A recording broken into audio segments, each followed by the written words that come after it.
अस्सलामुअलैकुम, आप देख रहे हैं बोल न्यूज़ और मैं हूं सनिया मलिक और मैं हूं साहर फातिमा। हेडलाइंस आप जान चुके हैं। बुलेटिन का बाकायदा आगाज करेंगे इस बड़ी और अहम खबर के साथ कि जाफर एक्सप्रेस पर हमला करने वाले तमाम दहशतगर्दों को जहन्नुम वासिल कर दिया गया है। सिक्योरिटी फोर्सेस से यरगमाल मुसाफिरों को बाजियाब करा लिया। दहशतगर्दों के खिलाफ ऑपरेशन आखिरी मरहले में दाखिल हो गया। आपको बताएं कि जाफर एक्सप्रेस पर हमला करने वाले तमाम दहशतगर्दों को जहन्नुम वासिल कर दिया गया है। सिक्योरिटी फोर्सेस ने यरगमाल मुसाफिरों को बाजियाब करा लिया है। दहशतगर्दों के खिलाफ ऑपरेशन आखिरी मरहले में दाखिल हो गया है। सिक्योरिटी ज़राए का बताना है कि दहशतगर्दों ने खवातीन और बच्चों को इंसानी शील्ड बनाया था। इस बारे में मजीद डिटेल्स हासिल करेंगे नुमाइंदा खुसूसी सलमान अवान से। सलमान अवान, सिक्योरिटी फोर्सेस की इंतहाई कामयाब कार्रवाई है, ये ऑपरेशन जो है वो तकरीबन अपने मंतकी अंजाम तक पहुँच गया है, अपडेट कीजिएगा।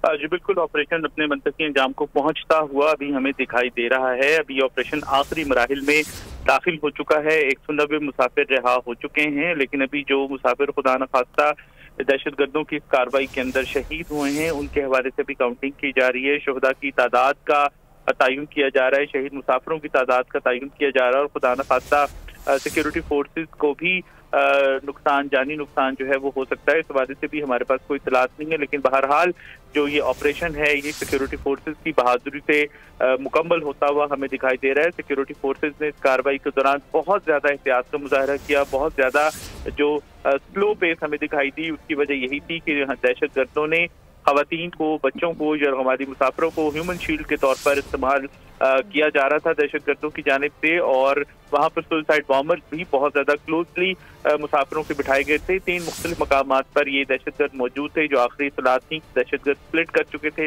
अपने अपने जो यरगमाली हैं उनको लेकर 3 मकामात पर बैठे हुए थे, लेकिन बहरहाल सिक्योरिटी फोर्सेज ने कार्रवाई की और इस कार्रवाई के दौरान अब तक की इत्तलात के मुताबिक 30 दहशतगर्द जो है जहन्नुम वासिल किया जा चुका है। और इस हवाले से ये कहना है सिक्योरिटी ज़राए का कि मज़ीद तफसीलात जो है वो या हतमी तफसीलात जिसे आप कह सकते हैं कि वो कुछ देर में जारी की जाएंगी। जी, नुमाइंदा खुसूसी सलमान अवान। हमें बलूचिस्तान में जाफर एक्सप्रेस हमले ने कौम को झंझोड़ कर रख दिया है। अरकान कौमी असम्बली कहते हैं कि अब बात मजम्मतों से बहुत आगे बढ़ चुकी है।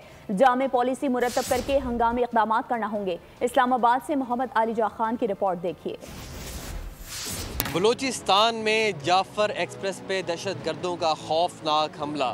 वज़ीर आज़म कहते हैं मुल्क में एक बार फिर दहशतगर्दी सर उठा रही है, लेकिन दहशतगर्दी क्यों सर उठा रही है और इसका हल क्या है, आइए जानते हैं अरकान कौमी असम्बली से। माजी में भी ऐसे बार बार मजम्मत की जाती थी, तभी मेरा एक ही आवाज़ होता था कि हमें एक नेशनल एक्शन प्लान देना चाहिए, और वो नेशनल एक्शन प्लान दिया 20 पॉइंट्स एजेंडा के ऊपर। बदकिस्मती से आज तक उसके ऊपर अमल नहीं हुआ। 100% इसमें तो कोई दूसरी राय नहीं है। तमाम जमातें चाहती हैं मुल्क में अमन अमान और सलामती होए, और उसके लिए ज़रूरी क्या है कि तमाम स्टेक होल्डर्स को ऑन बोर्ड लिया जाए। देखिए, इंतहाई जो है तकलीफ़ से बात है। मैं नहीं कहूँगी कि असर अफसोस की बात है। इस वक्त मैं समझती हूँ जो एक जहनी कर्ब से पूरी कौम गुजर रही है, और दहशतगर्दी की हमें भी पता है कि ताने बाने कहाँ से जुड़ते हैं। बिल्कुल अफसोसनाक सूरत हाल है। मैं मजम्मत करती हूँ ऐसे तमाम वाक़यात के, और JUI के प्लेटफॉर्म से हम बारहा इसका कर चुके हैं कि निशानदही भी कर चुके हैं कि बलूचिस्तान और ख़ास कर के PK हमारा सूबा जो है वो दहशतगर्दी का शिकार है। अरकान कौमी असम्बली ये कहती हैं कि बात मजम्मतों से बहुत आगे बढ़ गई, अब अमली इक़दाम लेना होंगे और हंगामी बुनियादों पर लेना होंगे। कंसेंसस डेवलप करना होगा, मुतल्लिका स्टेक होल्डर्स को बैठना होगा और एक जामिया पॉलिसी मुरतब करनी होगी ताकि इस दहशतगर्दी के अफरीज से मुल्क को निजात दिला सकें। कैमरामैन शबीर अहमद के साथ मोहम्मद आलिजा खान, पार्लियामेंट हाउस, बोल न्यूज़, इस्लामाबाद। मुस्लिम लीग नून और पीपल्स पार्टी के दरमियान राब्ते बहाल। पीपल्स पार्टी और मुस्लिम लीग नून की कोऑर्डिनेशन कमेटी का इजलास तलब कर लिया गया है। इजलास 15 मार्च को शाम 4 बजे गवर्नर हाउस लाहौर में मुनक़िद होगा। ज़राए के मुताबिक इजलास में पीपल्स पार्टी के शिकवे दूर करने की कोशिश की जाएगी। सूबाई अथॉरिटीज़ में नामजदगियाँ, तरक्याती फंड्स, ब्यूरोक्रेसी में तबादले पीपल्स पार्टी के मुतालबात में से हैं। इजलास की मेज़बानी गवर्नर पंजाब सरदार सलीम हैदर करेंगे। मुश्तरका कमेटी के इजलास में राजा परवेज़ अशरफ, हसन मुर्तज़ा, नदीम अफजल चंद और कासिम गिलानी पीपल्स पार्टी की तरफ से शरीक होंगे। मुस्लिम लीग नून की नुमाइंदगी इसहाक डार, राना सनाउल्लाह, मरियम औरंगजेब और साद रफीक करेंगे। उधर लाहौर में TDCP डबल डेकर बस के किरायों में इजाफे का नोटिफिकेशन वापस ले लिया गया है। टूरिज्म डेवलपमेंट कॉर्पोरेशन पंजाब की site CN Lahore bus service के किराए में 200 से 500 रुपए तक इजाफा किया गया था। कॉर्पोरेट सेक्टर, तालीमी इदारों और कमर्शियल एक्टिविटीज़ के लिए किरायों में 5,000 से 20,000 तक इजाफा तजवीज़ किया गया था। किराए में इजाफे का नोटिफिकेशन वज़ीर आला पंजाब मरीम नवाज शरीफ के हुक्म पर वापस लिया गया है। उधर वफाकी वज़ीर सेहत सईद मुस्तफ़ा कमाल ने नेशनल इमरजेंसी ऑपरेशन सेंटर बराए पोलियो का दौरा किया। जायजा इजलास की भी सदारत की। वफाकी वज़ीर सेहत को इंसदाद पोलियो मुहिम और दरपेश चैलेंजेस पर ब्रीफिंग दी गई। बताया गया कि गुज़श्ता साल 74 पोलियो केसेस रिपोर्ट हुए, रवा साल अब तक सिर्फ 6 केसेस सामने आए हैं। मुस्तफ़ा कमाल ने कहा कि पोलियो का खात्मा नागुज़ीर हो चुका है। कौम के बच्चों को मुस्तकिल माजूरी से निजात दिलाना होगी।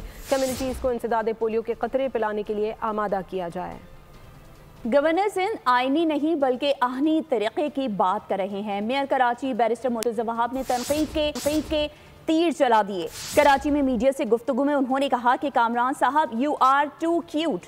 कामरान भाई विफाक से 100 अरब रुपए दिला दें, K4 के लिए 175 अरब रुपए भी दिलवा दें। उन्होंने कहा कि गवर्नर साहब चाइना कटिंग की मद में इस शहर से जो कुछ लिया गया वो भी वापस कर दें। आईनी नहीं आहनी तरीके की बात कर रहे हैं। कामरान भाई you are too cute. Kamran भाई ज्यादा नहीं, 100 अरब रुपए कराची के लिए दिलाते हैं वफाकी हुकूमत से। पोर्ट कासिम जो कि कराची शहर का इदारा है उसको KMC के मातहत कर दें। कराची पोर्ट ट्रस्ट जो कि कराची का इदारा है उसको KMC के मातहत कर दें। K4 के लिए जो 175 अरब रुपए रिक्वायर्ड हैं वो पैसे प्रोवाइड कर दीजिए। जो चाइना कटिंग के साथ इस शहर के अंदर ज्यादती हुई है वो चाइना कटिंग KMC को वापस कर दीजिए। इससे ज्यादा मुझे नहीं चाहिए। कराची में लूट मार के बढ़ते वाकयात के बाद शहरी लुटेरों से खुद निमटने लगे। बाग कोरंगी में शहरी की फायरिंग से मुबैना डाकू हलाक हो गया। एक हफ्ते के दौरान शहरियों की फायरिंग से 4 डाकू अंजाम को पहुंचे। शहर कायद में स्ट्रीट क्रिमिनल से निमटने के लिए शहरी असलाह साथ रखने लगे। बाग कोरंगी में शहरी की फायरिंग से मुबैना डाकू मारा गया। पुलिस के मुताबिक मुसल्लम मुल्ज़मान ने कार सवार को लूटने की कोशिश की। शहरी की फायरिंग से एक डाकू मौके पर हलाक हो गया। एक हफ्ते के दौरान शहरियों ने 4 डकैत ठिकाने लगा दिए। सुपर हाईवे मेमार गेट के करीब डकैती मुज़ाहमत पर फायरिंग से बिलाल नामी शहरी जख्मी हो गया। अलासिफ स्क्वायर कच्ची आबादी में नामालूम मुल्ज़िमान की फायरिंग से मियाँ बीवी कत्ल। पुलिस ने कत्ल को ज़ाती दुश्मनी का नतीजा करार दे दिया। पुलिस के मुताबिक मकतूल मोहम्मद आज़म ने कुछ अरसे कबल दूसरी शादी की थी। अफगानिस्तान में मौजूद आज़म की पहली बीवी ने शौहर और सौतन को कत्ल करवाया। FI एंटी करप्शन सर्कल ने कार्रवाई करते हुए डॉलर की गैर कानूनी खरीदो फरोख्त में मुलव्वस 3 अफराद गिरफ्तार कर लिए। छापे के दौरान 7,000 अमरीकी डॉलर और मोबाइल फोन बरामद किए गए। मुकदमा दर्ज करके मजीद तफ्तीश का आगाज कर दिया गया। अभी आपको हम खबर से आगाह करेंगे। अमरीकी सफारत खाने ने जाफर एक्सप्रेस हमले की शदीद अल्फाज में मजम्मत की है। तर्जुमान अमरीकी सफारत खाने के मुताबिक मुसाफिरों को यरगमाल बनाने का वाकया अफसोसनाक है। बलोच लिबरेशन आर्मी एक आलमी दहशतगर्द तंजीम है। हमले के मुतासरीन और उनके अहल खाना से गहरी हमदर्दी है। पाकिस्तानी अवाम को खौफ और तशद्दुद से पाक जिंदगी गुजारने का हक हासिल है। पाकिस्तान के साथ खड़े हैं और सिक्योरिटी ताउन जारी रखेंगे। पाकिस्तान में अमन व इस्तेहकाम के लिए हिमायत जारी रहेगी। अमरीकी सफारत खाने ने जाफर एक्सप्रेस हमले की शदीद अल्फाज में मजम्मत की है। तर्जुमान अमरीकी सफारत खाने के मुताबिक मुसाफिरों को यरगमाल बनाने का वाकया अफसोसनाक है। अभी ये बात करेंगे फैसलाबाद में रमज़ान मुबारक की बरकतें समेटने का सिलसिला जारी है। रोज़ादार इफ्तारी के लिए भी एहतमाम करते हैं। उनकी कोशिश होती है कि इफ्तार दस्तरखान को अच्छी तरह सजाया जाए। मज़ीद जान लेते हैं ब्यूरो हेड गुलाम दस्तगीर से। जी गुलाम दस्तगीर।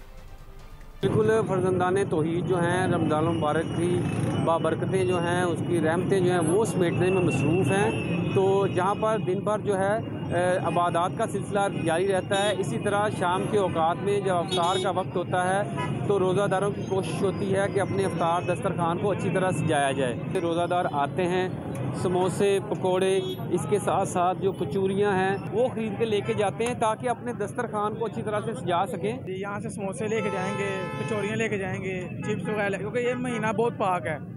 ऐसे घर में इफ्तारी लगती है, फिर ठीक है, मेहमान महीना है, ठीक है।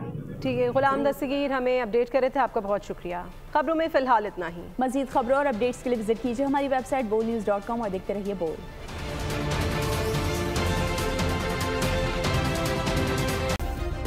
सब्सक्राइब करें और बेल दबाएं ताकि कोई खबर रह न जाए।